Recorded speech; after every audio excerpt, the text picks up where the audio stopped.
Morning bells rang thin over the river, while mist lifted from tamarind roots. A water-bearer set a wooden yoke across his shoulders and hooked two clay pots to its ropes, one round and sound, the other carrying a hairline crack that ran from lip to belly like a pale thread. He stepped into the current, filled both pots to the brim, and started up the hill. The path was narrow, scalloped by sandals, bordered by thorn and stubborn grass. With each sway of his stride, a small bright drop slid from the cracked side and darkened the dust. At the courtyard well, he unhooked the perfect pot, heavy and proud, and poured a full measure into the cistern. The cracked pot clinked softly, half lighter than it had been at the river. No one scolded it, and that made the ache worse. So they walked the same road for months that turned into seasons, monsoon breath on the neck, then air that smelled like hot coin.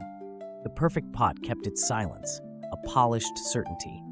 The cracked pot learned the language of apology spoken only inside the mind. Each evening it arrived half full and imagined itself replaced by morning. One dusk, when the sun made the rooftops smoke with color, the pot could hold its confession no longer. "Master," it said while the bearer rinsed silt from the rims, "I am a failure. For years you carried me, and for years I have leaked your labor into the road. Please throw me aside and take one that can do its job." The water-bearer dried his hands and laughed the way old men do when a child tells them the sky is new. "Come," he said, and in the next morning's blue he hung the pots as always and started slowly up the hill.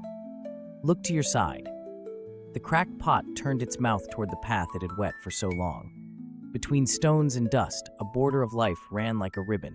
Marigold saffron, morning glory blue, jasmine white as moon.